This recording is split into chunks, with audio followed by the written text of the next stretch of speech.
Hello and welcome. This is TVC News. I am Veronica Danik-Boy. The High Court judgment regarding the confirmation of Ibrahim Magu as chairman of the Economic and Financial Crimes Commission (EFCC) by the Senate seems to have raised more questions than answers.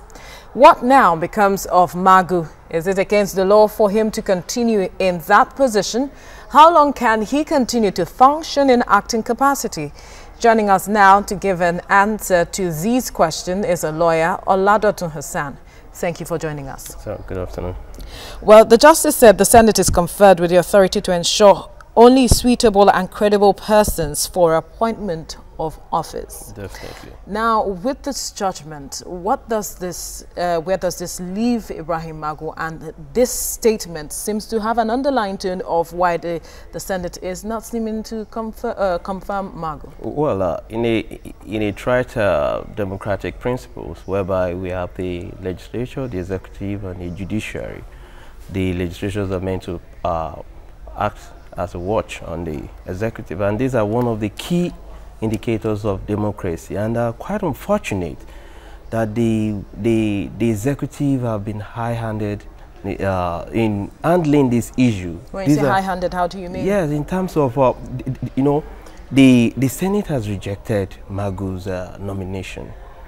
The Senate has the honors to screen any nominee of the Economic and Financial Crime Commission. That is the basic principle, the act establishing the EFCC Act. But at the same time, the stiff resistance in respect to, we know that there are a lot of other issues that are hanging in between the lines between the executive and the National Assembly in the recent times. There are a lot of cases that are bordering on our financial improprieties that are hanging on some of the. So are you saying that this is not about the person of Magu, or it's about the rift between the executive? Definitely, we have to read at the chemistry line of these issues itself. Rather, also looking at the fact that the judgment so delivered, yes, is on the right path. We have to commend the judiciary for stating it rightly, that the Senate has the power to screen. That is understandably, and I believe that having the Attorney General, having the Vice President, I'm so sure that the presidency ought to have been better, more informed. Magu is not the only excellent officer that we have in the EFCC. There should not be one-man institution, which we've always carved EFCC around individuals.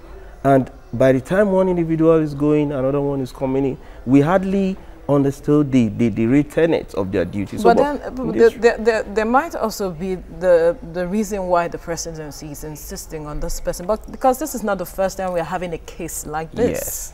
Yes, Magu is an excellent officer. He has performed excellently well within the short time that he has been in office. He has charged a lot of cases. He has been able to even gone into the eyes of the DSS chiefs, as he has confronted government officials and at the expense of his official of his duty, and not minding whose horse he's got. But at the same time, while commending his dexterity in that regard, we must also understand the law is no respecter of man. If the Senate rejects, and you must also be mindful, is non-acceptability by the Senate has also created a lot of lacunas in other nominees of federal government appointees, whereby the Magu's appointment has stalled a lot of other interests of governance for more than the required time. There is always a seat of an acting capacity, not less than 6 months. But as at now, whatever Magu is doing under the law is ultra vires. Even any charges Magu is signing as EFCC chairman now can be termed as null and void. It can be a ground at the court that the person instituting an action does not have the local standing. Because these are real issues we need to understand. It's not just the implication of Magu not being there. Let the presidency seek within itself and seek the wisdom in ensuring that let there be a new leaf. Let them sort for a new good officers, not just within the police alone.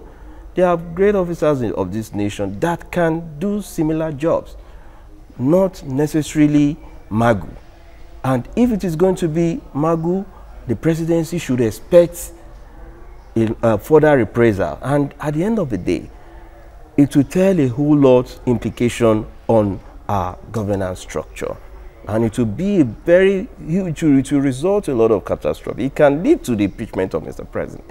It can be very more drastic. It can, you know, a lot How of so? things. Because the presidency insisting against the will of the National Assembly. The president cannot act in isolation. Yes, in isolation. The National Assembly has the power to summon Mr. President. The National Assembly does also have the same power to screen, and having screened Magu, and they said it's not fit, and it has also been adduced by the court. If the presidency fails to honor this, one, it will be a contempt of court for Magu to still remain in that capacity. It's a contempt of court.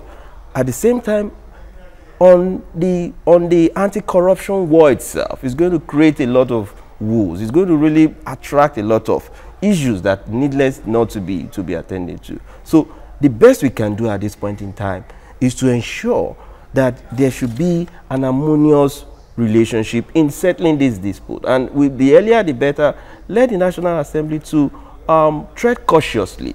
Let them not be too seen as trying to protect their ego, trying to see, because we had a scenario now.